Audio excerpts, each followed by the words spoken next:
gimana sidang hari ini? Ya kalau kita lihat persidangan tadi kan, namanya komprontir pasti nggak akan ketemu.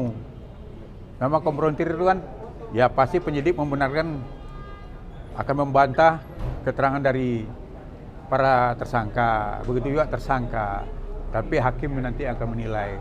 Tapi kalau dari penilaian kami, tadi itu kan ya tentang PH, jelas kan di situ memang mereka nggak didampingi. Padahal KUHP pasal 56 kan dan mewajibkan. Nah kalau memang mereka menolak, itu kan berita acara penolakan kan nggak ada juga. Nah ini kan ya eksepsi kita kan boleh terbukti itu. Ya kan? Kemudian tadi kan video ada tadi kan, video yang memperlihatkan bagaimana penggeledahan yang dilakukan oleh petugas lapas. Nah waktu penggeledahan pertama memang ada amar, tapi kan barang bukti nggak ada barang narkotika.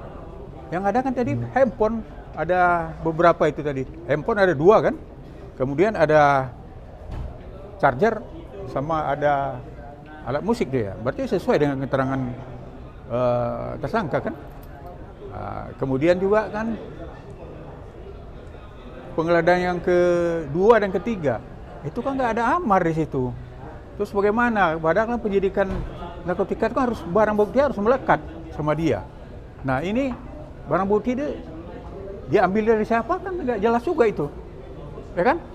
Nah ini kan barang bukti yang dihadirkan juga tidak menguatkan ya sangkaan ke Amar itu, didakwaan kan. Kemudian Jaya sendiri kan katanya dia mengedarkan barang itu, tapi nggak ada ditunjukkan barang itu seolah diambil dari Amar gitu. Malah dia yang harusnya jadi tersangka karena sudah mengakui melakukan pengedaran. Nah, sesuai dengan ya orang-orang tersangka ini kan ada 10 yang dilakukan ya dapat hukuman diintegrasi, yang jadi kan cuma 6. Nah termasuk Jaya ini, padahal Jaya itu harusnya dia tersangka kalau memang dari pengakuannya bahwa dia yang mengedarkan, yang mengantar. Ya dia apalagi dia kan mantan dari kasus narkotika, harus paham lah dia itu kan salah. Masa dia nggak terlibat dalam jaringan? Terlibat dong jadinya, karena dia udah ngaku yang ngantar kan. Nah ini juga berarti apa yang dikatakan tersangka itu menurut saya malah dikuatkan buktinya oleh ya saksi-saksi ini yang dihadirkan Pak Jaksa. Jadi pakai Amar tadi Pak Jan menilainya gimana Pak Jan? Sampai marah-marah. Ya wajar kan, karena apa ya dia kan memang tidak berbuat. Dan kemudian dia yang memang apa yang dia apa namanya itu, yang dia sangkal itu kan memang hak dia kan. Jadi menurut saya ya keemosian orang kan wajar lah. Apabila mereka tidak merasa salah, ya kan wajar dong. Dia harus, apalagi kan ya ada juga yang sensitif juga kan, sampai ya kita kan bisa menilai lah perasaan dia kan gitu. Nah, ya kemudian kan ya ini kan sebenarnya kan dari keterangan untuk kan ada keterangan di situ kan seolah ada penerimaan, ya kan, ya ada permintaan, ada penyiksaan, ada pemukulan. Ya harusnya kan saya kan bilang untuk kita minta ke penyidik waktu itu kan, bahwa penyidik kan harusnya memberikan CCTV itu dong, supaya ini untuk membersihkan nama institusi juga, ya kan? Ya apa benar nggak dia melakukan itu kan bisa dibuktikan CCTV. Harusnya kalau saya jadi penyidik, saya akan hadirkan CCTV. Ini kan harus membuka ke publik bahwa apa yang dituduhkan itu ya bisa dibuktikan dengan CCTV bahwa tidak benar. Ya kalau ini kan ya bisa aja tuduhan Amar dan kawan-kawan bisa aja itu kan terjadi. Nah yang lucunya kan ya sekarang ada rekaman. Ya kan berekam itu kenapa tidak masukkan dalam berita acara berkas? Katanya itu menurut alat bukti. Padahal kan rekam ini udah ada sebelum berkas BAP dimulai. Harusnya ini masuk berkas sebagai alat bukti. Ya kan? Nah, kemudian juga pernyataan yang dibuat di atas surat. Ya kenapa nggak masuk juga di berkas? Nah, kemudian kan rekaman itu kan ada pengakuan, kan harusnya dibuat sebelum dilakukan pemeriksaan dan harus dimasukkan di BAP. Nah, ini kan tidak dilakukan. Jadi ya kejanggalan ini menurut saya ya pendapat saya itu dikuatkan dengan keterangan saksi yang hadir Pak JPU. Berarti kunci utama sekarang itu CCTV ya yang diharapkan keluarga.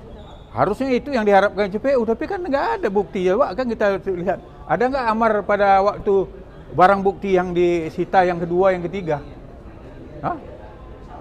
Nggak ada kan? Nah, kemudian yang ada waktu di atas, tapi barang buktinya nggak ada.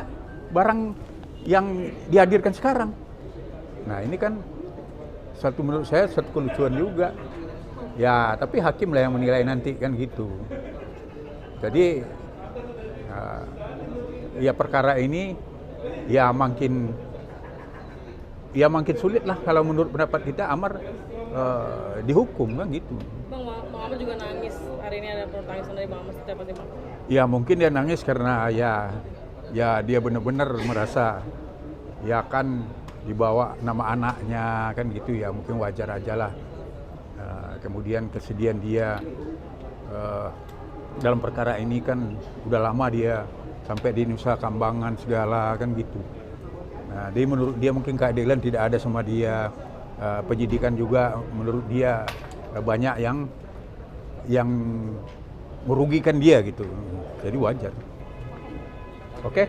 Terima kasih Bang. Ya. Makasih Bang Jan. Ya. Ayo makan dulu kita. Dulu ya. Kau kemana?